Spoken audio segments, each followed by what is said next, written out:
Rain poured relentlessly that night, tapping against the thin windows of a tiny, dimly lit apartment on the edge of town.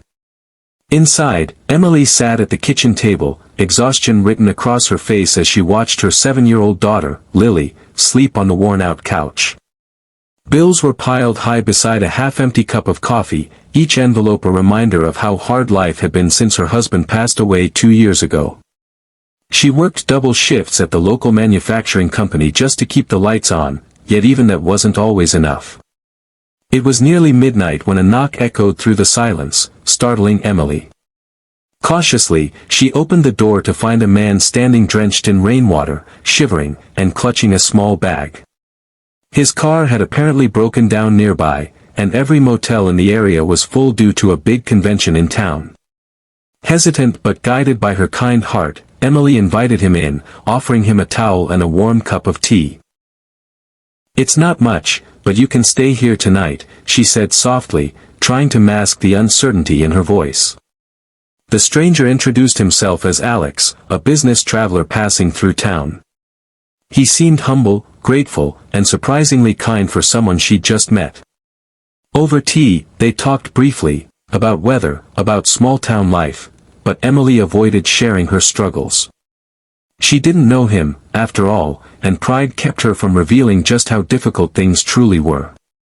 As the night deepened, Alex noticed the faded furniture, the near-empty pantry, and the way Emily pulled a thin blanket over her daughter before she went to bed. Something about the scene struck him deeply. By morning, Alex had repaired his car with the help of a local mechanic, thanked Emily sincerely for her kindness, and left without much fanfare. Emily went about her day, rushing to work, never imagining that the man who had slept on her couch would change her life forever. The following Monday, a buzz filled the manufacturing plant where Emily worked. Rumors spread that a new CEO was taking over the struggling company, promising to revive it after years of poor management. Emily paid little attention. She had deadlines to meet and a supervisor who rarely showed compassion for employees like her. But when she was called into the conference room later that afternoon, she froze.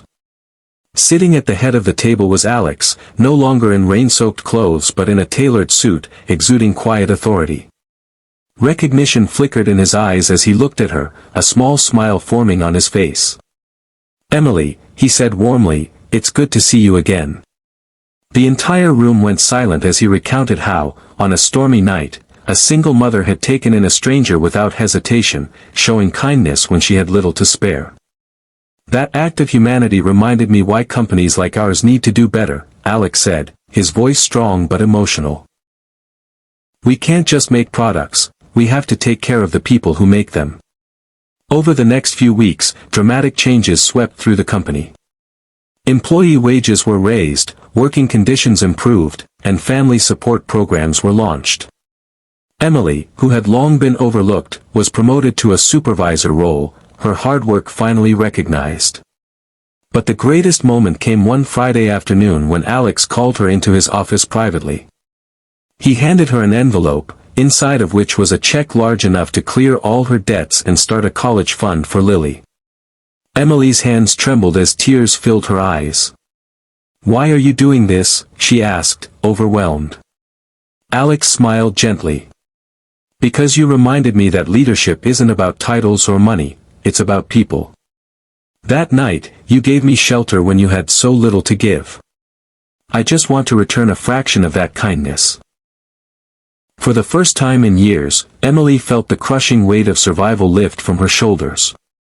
She went home that evening, hugged Lily tightly, and whispered a promise: "Things are going to be different from now on." The rain came again that night, but this time it felt cleansing, a reminder that storms eventually pass. Emily realized that sometimes, the smallest act of kindness can ripple outward, changing lives in ways you could never imagine. What began as one weary mother opening her door to a stranger ended in hope, not just for Emily and Lily, but for an entire company of workers who finally felt seen and valued. And from that day on, Emily believed something she had almost forgotten: that goodness has a way of coming back, often when you least expect it, and sometimes from the very people you never imagined would notice your kindness.